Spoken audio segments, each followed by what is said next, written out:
ഒത്തിരി പേപ്പർ വർക്കുകളൊക്കെ ചെയ്യാനുണ്ടായിരുന്നു. എല്ലാം ചെയ്തു. അവസാനം തോമസ് ചേട്ടൻ നവജീവൻ്റെ വണ്ടിയിൽ ഇവനെ കൊണ്ടുവന്ന് നെടുമ്പാശ്ശേരി എയർപോർട്ടിൽ ഇറക്കി വിട്ടു. അങ്ങനെ അവൻ അയർലൻഡാണോ, എനിക്ക് സ്ഥലമൊന്നും കൃത്യമായിട്ടൊന്നും ഓർമ്മയില്ല, കുറേ വർഷങ്ങളുടെ കഥയായതുകൊണ്ട് സ്ഥലമൊക്കെ ഞാൻ മറന്നുപോയി. ആ വിദേശ രാജ്യത്തേക്ക് പോയി. എന്നിട്ട് തോമസ് ചേട്ടൻ പറയാ, അവൻ ചെന്നെന്ന് പോലും എനിക്കൊരു കത്ത് അയച്ചില്ല. ദീർഘവർഷങ്ങൾ കഴിഞ്ഞു. ഞാൻ കഴിഞ്ഞ മാസം കുറവിലങ്ങാട് പള്ളിയിൽ ഒരു കല്യാണത്തിന് അവിടെ ചെന്നപ്പം, ഒരു പാവപ്പെട്ട കൊച്ചിൻ്റെ കല്യാണമാണ്.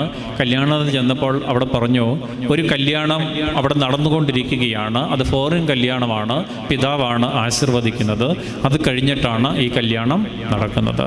അപ്പോൾ തോമസ് ചേട്ടൻ അവിടെ ഫ്രണ്ടിലത്തെ മരത്തിൻ്റെ ചുവട്ടിൽ ഇരിക്കുമ്പോൾ കല്യാണമൊക്കെ കഴിഞ്ഞു, ചെറുക്കനും പെണ്ണും ഒക്കെ വന്ന് ഫോട്ടോ ഒക്കെ എടുക്കുന്നു.